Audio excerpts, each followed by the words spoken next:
welcome. We are so glad to have you with us today. Well, all of us hope that our spouses or our kids have great memories to look back on when they're older, times that they felt your love or experienced joy, or even moments that they failed but learned a really important life lesson.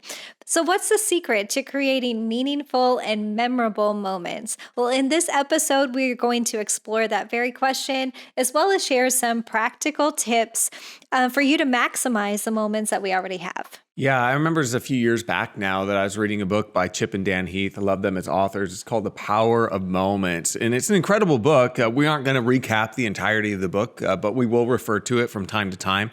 But I will say that it made me think about moments in a way that I never really had. If I'm just being honest, I would tell you I'm not a big experience guy. So oftentimes I'm not a big moments guy. I don't do concerts. Like I can't even remember the last concert. It would be embarrassing if I probably said, I don't even know who it was. Right. But I love sports. I don't ever pay money to go to sports games, like hardly ever unless I'm giving a gift or, somebody hooks me up with a ticket. Come on. Thank you for great friends who know that I love sports, but I'm too cheap to ever buy tickets. So Shout out to you, Ivan Royal, if you're watching right there, always hooking me up with the tickets. But overall, I lean much more towards functionality and practicality over feelings. And until the last few years, I would have honestly told you it wasn't that big of a deal. Like my kids not getting to go on that many trips or do this many things, or Carol, not being able to, it's not a big deal. But I can tell you definitively today, I was wrong.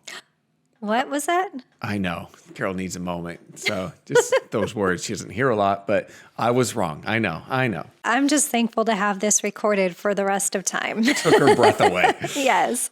Well, in this episode, we're primarily going to share about how we're working to create more meaningful moments in our family, but we're also going to dig into some of the science and the psychology behind creating moments, both how to create them and why it's important. And then we're going to wrap up with some tips and ideas for you. But before we begin, I want you to think of some meaningful or milestone moments in your life. Think about which moments stand out to you. For me, when I was a kid, we would go on trips with my grandparents quite a bit. They had an RV and liked to camp and all that kind of stuff. So we did that up until about the time that my parents got divorced. But I'd say when I was probably 7 or 8, one of our last trips to the sand dunes was pretty fun. My grandparents had a couple quads, but they also had 3-wheelers back when those were really a thing. They've been determined to be unsafe now, so we're fine. But so my grandpa would take me riding on his 3-wheeler, and there were some pretty steep sand dunes. But when you got to the top, you got to turn around and ride back down really fast, and it was super fun. And he was a good driver. So that was awesome. But I remember him on that trip taking me on these trails, really windy trails through the trees, because you had trees at the beach in Oregon. So we're on these trails, and looking back now that I'm a mom, that was extremely unsafe. Whose idea was it to let him take me on these trails? But in the moment, it was just so much fun. And I think that's probably where I get my sense of adventure and need for, the occasional adrenaline rush today. Yeah. She wants to still jump out of a plane. I don't know. I feel like the zip lining in Costa Rica is enough, but we'll see, I guess. But one moment that I remember, not as fun as riding quads all over, but it was a meaningful moment in my life. Yeah. I was probably 16 years old, and it was when I felt like God was speaking me to become a pastor.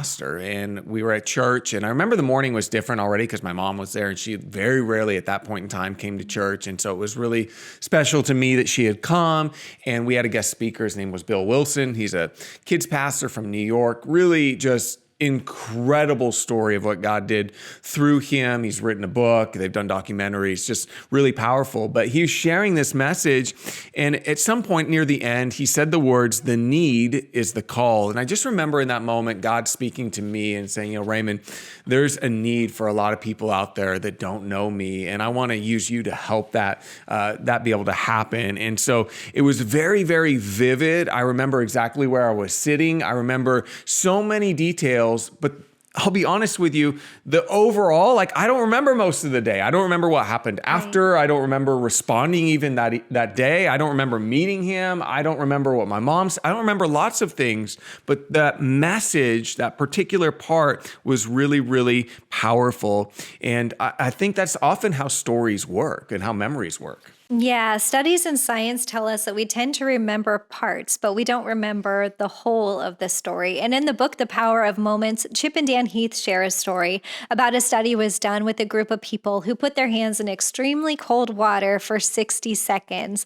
The participants, they didn't know how long their hands were actually in the water. And then the researchers did it again. They had them put their hands in the extremely cold water for 60 seconds. Same group of people, but then they turned the water up 2 degrees for another 30 seconds. So 90 seconds total in this really cold water.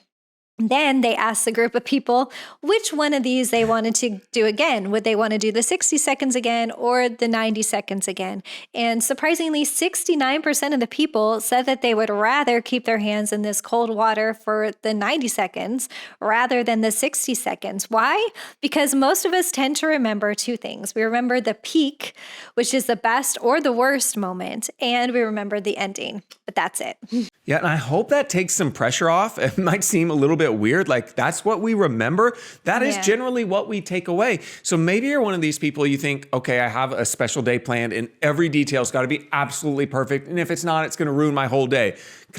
It's not going to happen. People are only going to remember certain parts. And so hopefully what that does is it helps us to elevate some moments and create these lasting impressions so that they can stick out and stand out in our mind, because moments are important and we want to create those times because moments teach us.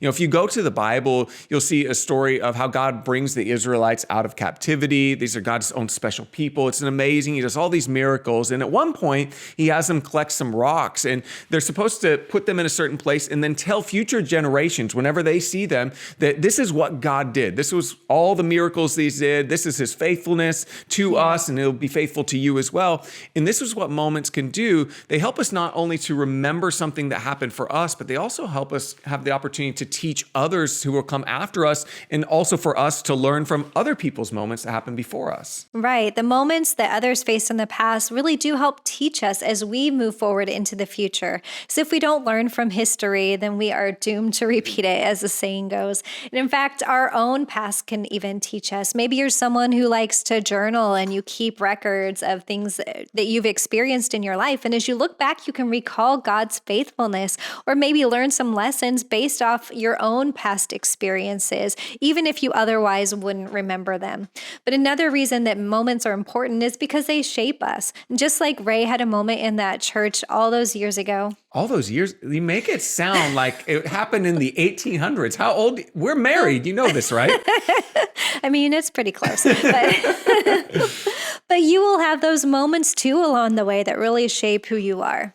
Yeah, and there's different types of moments, right? There's spiritual moments, like maybe surrendering your life to Jesus. Maybe that stands out for you, or getting baptized, making a public profession of your faith. Or maybe there's life moments that happen. You graduate from school or from college and you remember all the work that you put in to get that piece of paper, that degree, right? Or you remember getting married or having a child or buying a home, getting your driver's license, whatever it might be. These all shape us. Of course, there are wonderful things that happen to us, but we can also learn from our failures as well. I remember when I was a kid, I had older cousins. By the way, can I just, word of advice, if you have older cousins, don't listen to them. They're going to tell you to do something stupid. Bad idea. As was the case here. And so we had one bike and three of us, and they're like, we can get to where we need to go. And so they're like, hop on the bike. And I was young and dumb. So I got on, I sat on the back of the seat. I'm holding on to my cousin. He's riding the bike. And my oldest cousin, he's sitting on the handlebars. What could possibly go wrong, right?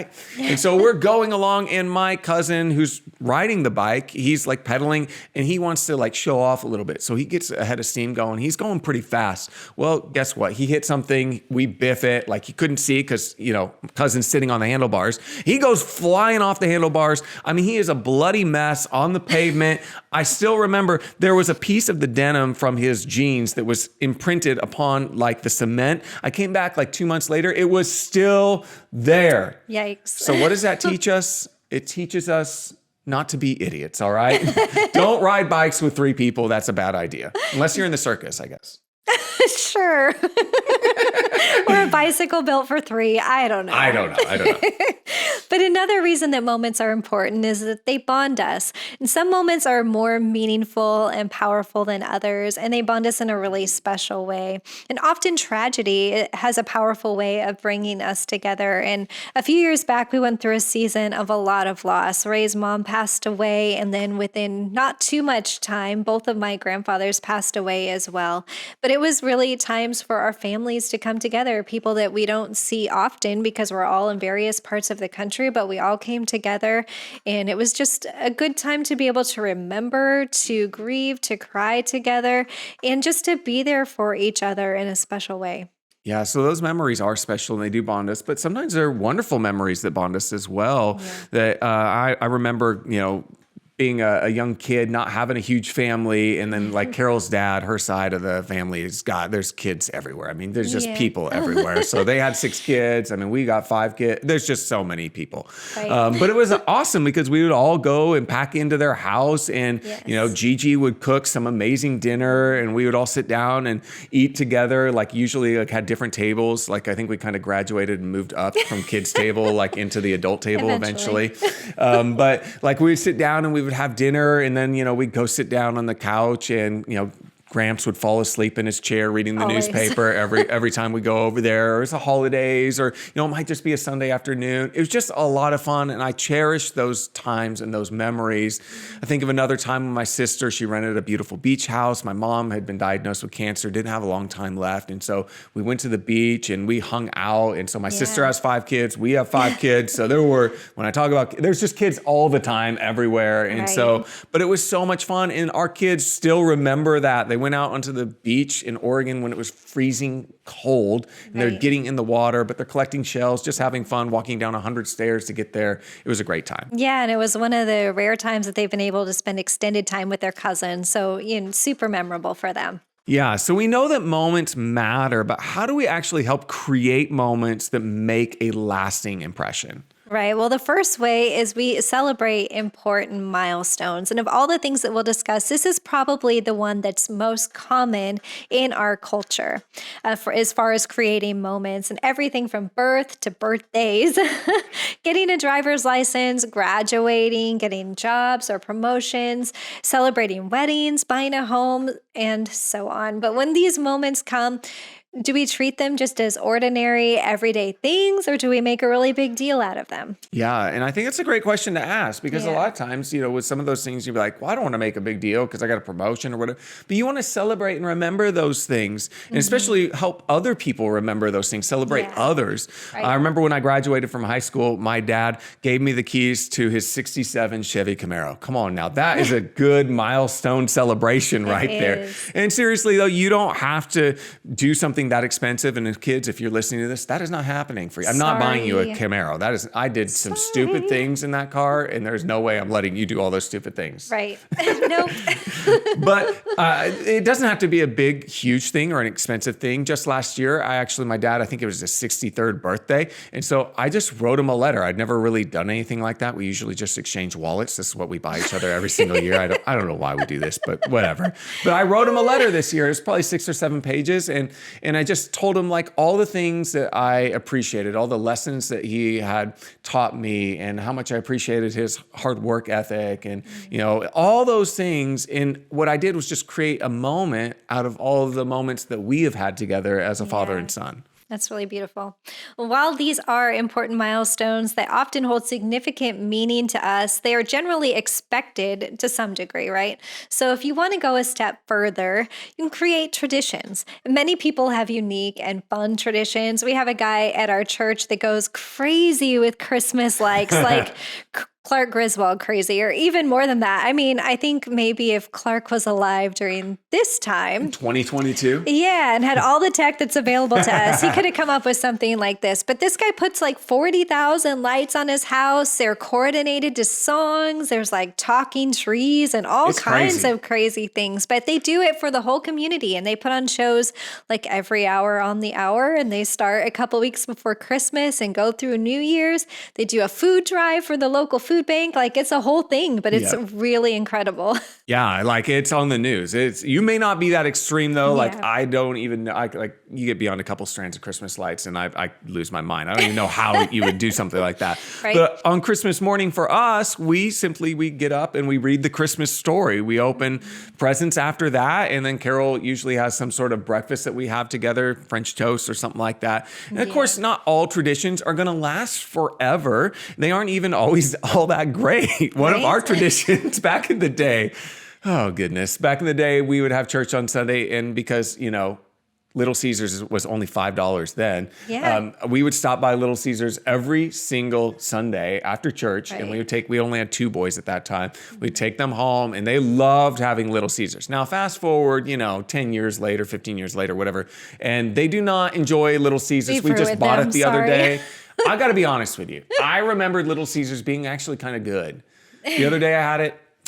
A little bit disappointed. So I'll give it another shot. I'm not saying it's the end, but come on, Little Caesar, step up your game. Right. But a more recent tradition was actually started by my dad and stepmom. Near the 13th birthday of one of our kids, they actually fly them out to Oregon to spend some time with them, and they just spoil them for like a week and a half. It's and stupid. When I say spoiled, like it's next level spoiled. Like, where was this when I was a kid? I haven't done half the things that they have gone to do. Come on, Ron and Renee, we love you. That's right. Well, our 2 oldest boys, they've both gotten to experience this trip with Grandma and Grandpa, and they absolutely loved it. They have some really great memories, which I'm so thankful for. And our younger kids are really excited about when it's going to be their turn to do it too. But it's a simple tradition that really creates memories that they're going to carry with them for years to come. Absolutely. And one thing I do want to say about traditions, though, is the reason you should have traditions should be to create meaningful moments for you and for your loved ones. Yeah. And maybe if that tradition has kind of grown stale, it's not doing that anymore, it might be time to kind of put that one to the side and introduce a new tradition. That's okay to do as well. You absolutely have permission. But the last way that we create moments is by elevating the ordinary. Yeah, because if we're not careful, we can let the hours and the days and the weeks just slip through our hands without seeming to have had any significant moments, because every day can be very ordinary. And I feel like as our kids are getting older, there's more pressure because we have less time with them, right? And in the Power of Moments, Chip and Dan Heath share how we can do this in a couple of ways. First, we can raise the stakes. And we can do this by making what we're doing every day turn it into a game or a competition, whether the winner gets a prize or maybe just bragging rights. It doesn't even matter that much. Just change things up a little bit. Yeah. So I do this with Carol sometimes. I'll make a bet with her, usually for like a back rub or something like that. And I lose my fair share, but we've won a few. And one time I told her that Larry Bird's middle name was Joe, and she did not believe me. Honestly, because that's ridiculous. Okay. And because I did tend to make up stuff. Like I told her one time that this dude's he's an actor. I was like, that's the guy that does Jiminy Cricket's voice. And she's like, that's not him. And I was like, I sold it so well. She believed it, right? But she did not believe me on the Joe thing. And so I told her, listen, if I'm lying, I'll give you a 30-minute back rub. But if I'm right and you're wrong, then I get that back rub. Well, guess what? Larry Legend's middle name is. It's Joe. That's right, baby. Come on now. Sorry, Larry. It's a beautiful name. That's right. Larry frickin' Joe Bird. Love it. Oh, well, the other way that we can elevate the ordinary is to break the script, do something unexpected, include a plot twist, so to speak. While traditions are really great, there's something just exhilarating about a surprise. And, right now we're getting ready to move, and this is the last weekend that we have in our house where we've lived for the last 6 years. And I wanted to do something just kind of different, out of the ordinary, to commemorate the moment. So this Sunday we're going to have ice cream for breakfast. And I'm really excited about that because I love ice cream. My kids love ice cream, and they're going to be super excited that I actually let them eat ice cream for breakfast. Yeah, they're going to be super excited. I don't know that I'm going to be super excited when they're all hopped up on sugar at like 9 a.m. But hey, fine. But think about what you do every day. How could you unexpectedly maybe mix it up? Maybe swing by the gas station after you pick up the kids from school today and get them a slushie and tell them you're getting it because they're just such awesome kids, right? Yeah. Get out of work early and surprise your spouse with some flowers, take them on a fun date, or just go for a nice walk instead of maybe doing what you always do, which is vegging out in front of the TV and scrolling through your phone. Something a little bit different to mix it up. Yeah, there's lots of ways to elevate the ordinary, but the important thing is that we create these meaningful moments that are going to stay with the people that we love. And before we wrap up this episode, we want to share with you 5 fun ideas that we read about that you can use to create some fun moments with your spouse and with your family. Of course, if you have some ideas, we would love to hear them. So tag at Life with 5 Podcast on Instagram. Let us know what you're doing. But let's jump into our list of ideas. And the first is to plan a family getaway or a vacation together. Instead of just picking the destination and creating the itinerary yourself, let your spouse and your kids come up with elements to include in the trip. Or maybe give them some options and let them pick what they would like to do. And we haven't done this yet, but because we've been in this crazy season of preparing to move and we're going to be doing some renovations in our new house, we're going to need some fun in our lives. So I have a plan to give our kids a budget and let them plan a family day for us. And I'm hoping that it's going to be a tech-free day. For the most part, we'll see how that works out. But the point is to allow them to do some things that they wouldn't normally do, to do things that they're excited about, that they want to try. It lets them showcase their creativity and show what they value most so that you can use that information to then create meaningful moments for them down the road. Yeah, that's a great thing to do. So another way is to cook a meal or a dessert together. Now, disclaimer, I cannot cook. Not at all. I can't, I don't. I've tried. It's not usually good. But I still remember making cookies when I was a kid with my grandma. And I was probably 4, maybe 5 years old. It's actually one of the earliest memories that I have. And I remember, rolling the dough and eating some of the, that dough, of course, as well. But what really stands out to me is when she would throw flour. She would take the flour and she would throw it on me. And it made a huge mess. I'm sure my dad was like, what are you doing? But it was so much fun. I still remember that. Like I said, one of my earliest memories. So sometimes just doing something a little bit different and unexpected. This is a fun one you could do. If you want to take it up a notch, maybe even pass on a family tradition, teach your kids a recipe. If you have one that you really want to have, like Gigi, could you cook us up with that cookie recipe? Because those things are amazing. You pass that on to your kids, and then maybe they pass it on to their kids one day too. Right. So are you saying that you're going to let our kids throw flour all over the kitchen? Let's not get carried away. And all over you? Let's not get carried away. If you don't know, I have a little obsession with cleanliness. So yeah, it's a problem.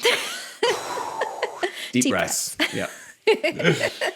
And the third idea we have for you is to play or create games together. And we've done all sorts of games over the years with our kids. We've created our own scavenger hunts. We've had the kids shop for each other at the dollar store. We even did a 24-hour tent challenge where they couldn't leave the tent that was set up in our living room. Like right where we're filming. Yes, for an entire 24 hours. But we also love to play board games and card games. And honestly, those are some of the most fun moments that we have together as a family. Absolutely. And then the fourth is to have a family movie night. Our kids love family movie nights. And honestly, our biggest challenge these days is finding a movie that everyone can agree on, because we've got little girls, we've got teenage boys. Send some suggestions, people. Please, because we're running out of options. I've exhausted all my options. But it's really a simple night. Maybe we get some candy, traditional movie candies, and we make some popcorn, turn off the lights, snuggle up with blankets, put the phones away, and watch a movie together. Yeah, it's a lot of fun. Yeah. Another way that we can do, last one on our list here, is serve together. I know we've talked about this in other podcasts before, but there's something special that happens when we serve together. And I don't know if my son remembers this, Josiah. He's 14 now, but at the time he was probably 9 or 10. And we went to a church, and they actually every Saturday they would open up the church and they would feed those who were in need. And they would also, they had like a big clothing pantry so that you could go in there and basically shop for any clothes that they wanted, and they could have those if they needed them.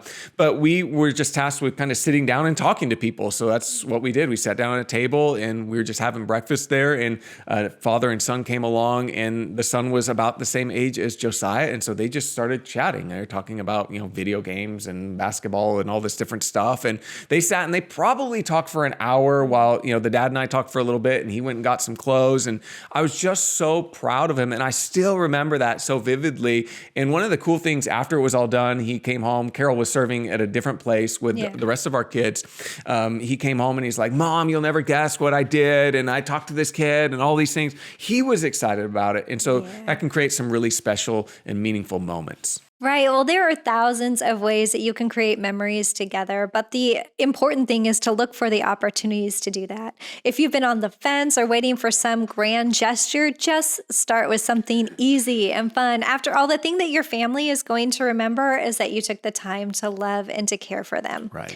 Well, we want to say thank you for watching today. If you've gotten something from this podcast, would you hit that like button? And if you haven't already, make sure to subscribe to the channel, hit the bell so you'll be notified of future episodes. But we want to say thank you so much for sharing the podcast with your family, with your friends.